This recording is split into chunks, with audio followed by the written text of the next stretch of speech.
Jamal Cheruvadi എന്ന് പറയുന്ന ഈ വിഭാഗത്തിന്റെ വലിയൊരു നേതാവാണ് അദ്ദേഹം. ഇൽമത്രണ്ട് നമ്മൾ അത് ആക്കാൻ പോകാറില്ല. പക്ഷേ അദ്ദേഹം എന്ത് ചെയ്തു? രണ്ട് സ്ഥലത്ത് രണ്ട് ചികിത്സ അറിഞ്ഞു. ഞാൻ അറിയാത്തത്രണ്ട് എനിക്കറിയാം. ഒരു പെൺകുട്ടി എന്തോ മാനസികമായ സ്വാസ്ഥ്യം കാണിച്ചു. അവരെ ഇയാൾ പരിശോധിക്കുക. ഇയാൾ ഡോക്ടറല്ല, ഇയാൾ എഞ്ചിനീയർ അല്ല, കൃത്യമായി പറഞ്ഞാൽ മതപണ്ഡിതൻ പോലും അല്ല. കാരണം എന്താ? സ്കൂളും തികഞ്ഞിട്ടില്ല, മദ്രസയും തികഞ്ഞിട്ടില്ല. അതുങ്ങൾ കഴിയണ്ടോ? ഭൗതിക വിദ്യാഭ്യാസം ഒന്നുകിൽ അല്ലെങ്കിൽ മതവിദ്യാഭ്യാസം രണ്ടുമില്ല. ഈ മനുഷ്യൻ ഈ പെൺകുട്ടിയെ പരിശോധിക്കുകയാണ്. എന്നിട്ട് പരിശോധിച്ചിട്ട് ജിന്നിനെ എവിടെ നോക്കിയിട്ട് കാണുന്നില്ല. അവസാനം ഇങ്ങനെ നോക്കുമ്പോ ഒരു വിരലിങ്ങനെ അളകണ്ട കുട്ടിയുടെ. ഇയാൾ പറഞ്ഞു, ഈ വിരലിന്മേലാണ് ജിന്ന്. ഏത്? ഈ വിരലിന്മേലാണ് ജിന്ന്. ഇനി എന്താ പ്രതിവിധി? അടിക്കണം. കുട്ടിയുടെ ആങ്ങളമാർ ഇടപെട്ടത് കൊണ്ട് കുട്ടിക്ക് അടി കിട്ടാതെ രക്ഷ. തീർന്നില്ല.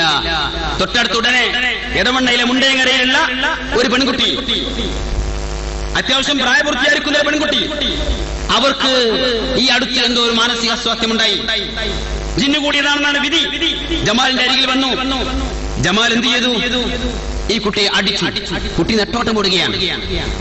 എന്തൊക്കെ പരാക്രമങ്ങൾ നടത്തിയിട്ടും പ്രതിവിധിയില്ല. അവസാനം അദ്ദേഹം എന്ത് ചെയ്തു? കുട്ടിയെ മരത്തിൽ കടത്തിയിട്ട് ആ കുട്ടിയുടെ കാൽഭാഗത്ത് കയറിയിരുന്നു. ബാക്കി ഞാൻ പറയണ്ടല്ലോ. അവിടുന്ന് അങ്ങോട്ട് കുറച്ച് വൃത്തികെട്ട സംഗതികളാണ്. ആ കയറിയിരുന്നപ്പോ ആങ്ങളമാർക്ക് മനസ്സിലായി ഇത് അപകടത്തിലേക്കാ പോകുന്നത്.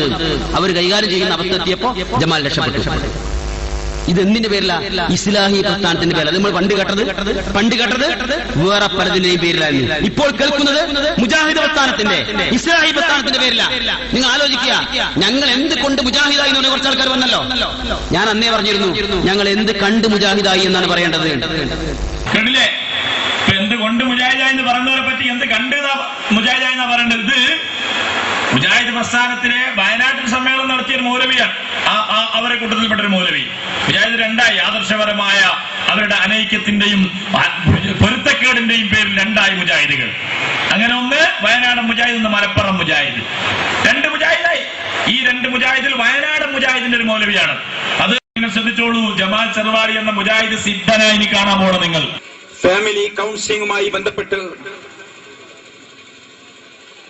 നമ്മൾ നടത്തിവരുന്ന കാര്യങ്ങൾ ഒട്ടേറെ ആളുകൾക്ക് അതുകൊണ്ട് ആശ്വാസമുണ്ടാകുന്ന, മനസമാധാനം കിട്ടുന്ന, കുടുംബബന്ധം ചേർക്കുന്ന ഒരവസ്ഥ. അതിന് അള്ളാഹുവിന്റെ അടുക്കൽ വലിയ പുണ്യമാണ് എന്ന് മനസ്സിലാക്കിയത് കൊണ്ടാണ് അത്തരം പ്രവർത്തനത്തിൽ മുഴുകാറുള്ളത്. ഇതും പറഞ്ഞതുപോലെ ഒരിക്കലും ഞാൻ അങ്ങോട്ട് ചെന്നതല്ല.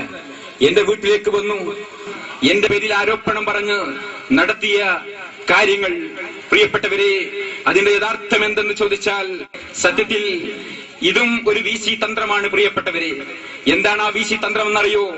അവർ ഒരു കൗൺസിലിംഗിൽ നടക്കുന്ന കാര്യങ്ങൾ യഥാർത്ഥത്തിൽ പുറത്തു പറയാൻ പാടില്ലാത്ത ഒന്നാണ്. കൗൺസിലിംഗ് നടത്താൻ അതിനു വേണ്ട വിദ്യാഭ്യാസവും യോഗ്യത കണ്ട് ജമാൽ ചെറുവാടിക്ക് എന്ത് യോഗ്യതയുള്ളത്? അതുകൊണ്ട് അത്തരം കാര്യങ്ങൾ പുറത്തു പറഞ്ഞാൽ നാളെ ഞാൻ ഒരു കൗൺസിലർ അല്ല. കൗൺസിലിംഗ് നടത്താൻ അതിനു വേണ്ട വിദ്യാഭ്യാസവും യോഗ്യത കണ്ട് ജമാൽ ചെറുവാടിക്ക് എന്ത് യോഗ്യതയുള്ളത്? അതൊരു പൊതു സ്റ്റേജിൽ അത്തരം കാര്യങ്ങൾ പറയാൻ പറ്റില്ല. അതുകൊണ്ട് പ്രിയപ്പെട്ടവരെ, ഞാൻ നിങ്ങളോട് സൂചിപ്പിക്കുന്നത് ഈ പറയുന്ന ആ ഡോക്യുമെന്റിൽ പറയുന്ന കാര്യങ്ങൾ തുടക്കം തന്നെ കളവാണ് എന്നാണ്. അതായത് കാറിൽ കയറി അവരെല്ലാവരും കൂടി വരുമ്പോൾ ഉപ്പയോടും ഉമ്മയോടും കയറരുത് എന്ന് പറഞ്ഞുകൊണ്ടാണ് അത് തുടങ്ങുന്നത് തന്നെ. യഥാർത്ഥത്തിൽ എന്റെ വീട്ടിലേക്ക് അവര് വരുന്നത് ബസ്സിലാണ് സഹോദരങ്ങളെ. എന്താ പ്രസംഗിച്ചത്? ഞാൻ കൗൺസിലിംഗ് ആണ് നടത്തിയത് എന്ന്. നോക്കൂ, എനിക്ക് നന്നായിട്ട് അറിയാം ജമാൽ ചെറുവാടിയെ. കണ്ണൂട്ടി അറിഞ്ഞാളാ. കൗൺസിലിംഗ് നടത്താറുണ്ട് മനുഷ്യന്മാര്. കൗൺസിലിംഗ് നടത്താൻ അതിനു വേണ്ട വിദ്യാഭ്യാസവും യോഗ്യത കണ്ട് ജമാൽ ചെറുവാടിക്ക് എന്ത് യോഗ്യതയുള്ളത്? മാത്രമല്ല, കൗൺസിലിംഗ് നടക്കുന്നിടത്ത് അടിക്കുന്നതിനെ കുറിച്ച് എവിടെ പറഞ്ഞു കൂട്ടരെ? അടിക്കുന്നതിനെ കുറിച്ച് എവിടെ പറഞ്ഞു എന്ന് വിശദീകരിച്ചാൽ തിരക്കിടില്ല. ജമാൽ ചെറുവാടിക്ക് അറിയാം, കുടുംബ ബന്ധങ്ങൾ ചേർക്കാൻ അള്ളാന്റെ അടുക്കൽ നിന്ന് പ്രതിഫലം കിട്ടുന്ന കാര്യം, ഒരു കൗൺസിലർ നടത്തുന്ന കാര്യമൊക്കെ പുറത്തു പറയാൻ പാടില്ല. അങ്ങനെ പറഞ്ഞാൽ പിന്നെ ഞാൻ യഥാർത്ഥ കൗൺസിലറുള്ള സുഹൃത്തുക്കളെന്ന്. നല്ല കുടുംബ ബന്ധം ചേർത്തല. മുണ്ടാങ്ങരത്തെ പെൺകുട്ടിയും പുരുഷനും എന്താ നടക്കുന്നത്? രണ്ട് വിവാഹമോചനം നടന്നു. കുടുംബ ബന്ധം ചേർത്താനാണ് അത്ര കൗൺസിലിംഗ് നടത്തിയത്. വിവാഹമോചിതയായി ആ പെൺകുട്ടി വീട്ടിലിരിക്കുന്നു, മുടക്കാച്ചരക്കായി. മറ്റോനോ ഓനും പെണ്ണിട്ടുന്നില്ല. അവിടെ വന്ന ആൾക്കാർ പറയും ആ ടീം ജിന്നിന്റെ ടീമാണ് കേട്ടോന്ന്.